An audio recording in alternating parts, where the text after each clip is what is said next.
నమస్తే అండి, welcome back to my he's world. ఈరోజు ప్రకృతి ఒక అందమైన దృశ్యం మీతో షేర్ చేసుకోవాలనుకుంటున్నానండి. ఇది అమ్మ వాళ్ళ పెరట్లో జామ చెట్టుపై పక్షులు పెట్టుకున్న గూడు. అది మనం ఎంతో గమనిస్తే కానీ అది పక్షి గూడు అని తెలియదు. మనకి గమనించే కళ్ళు, ఆస్వాదించే మనసు ఉండాలి. కానీ ప్రకృతిలో ప్రతిదీ చాలా అందంగా కనిపిస్తుందండి. ఈ జనరేషన్ వాళ్ళు పెళ్లి చేసుకోమంటే సెటిల్ అయిన తర్వాత అంటున్నారు. కానీ ఆ పక్షులను చూడండి, పక్షులు జతకట్టి గూడు కట్టి గుడ్లు పెట్టి పొదుగుతున్నాయి. మనం ప్రకృతిని చూసి పక్షులను చూసి కూడా చాలా నేర్చుకోవచ్చు. ప్రకృతిలో ప్రతి విషయం కూడా చాలా అందంగా ఉంటుందండి. మనం ఆస్వాదించే మనసు ఉండాలే. కానీ అవి కూడా చిన్న పక్షి ఉంది కదా, ఆ పక్షేనండి ఆ గూడు కట్టింది. ఇప్పుడు పక్షులు అసలు కనిపించట్లేదండి. ఇది పిచ్చుక కంటే కూడా చాలా చిన్నగా ఉంది.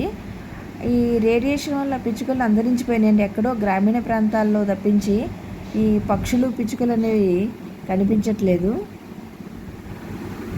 ఆ పక్షి కూడా గూడికి ఎంట్రన్స్ పైనుండి పెట్టుకుందండి. చూడండి, పైనుంచి లోపలికి ఎట్లా వెళ్తుందో కనిపించింది కదండి. ఇది చాలా అందంగా ఉందండి. ఇది మార్నింగ్ 6 కల్లా బయటికి వెళ్ళిపోతాయండి. ఈవినింగ్ 6కి గూడికి వచ్చేస్తూ ఉంటాయి. వాటికి పంక్చువాలిటీ కూడా చాలా ఎక్కువ. ఆ గూడ్లు మనకి ఎప్పుడైనా కనిపించినప్పుడు డిస్టర్బ్ చేయకూడదని దాన్ని తాకకుండా ఉండాలి. లోపల గుడ్లు కూడా ఉన్నాయండి. ఒక 3 గుడ్లు అయితే కనిపించాయి. కొన్ని రోజులు వాటి నుండి అందమైన పక్షి పిల్లలు బయటకు వస్తాయి. చూసారు కదండి. ఈ వీడియో మీకు నచ్చింది అనుకుంటున్నాను. నచ్చితే లైక్ చేయండి, షేర్ చేయండి, సబ్స్క్రైబ్ చేసుకోండి. Thank you for watching.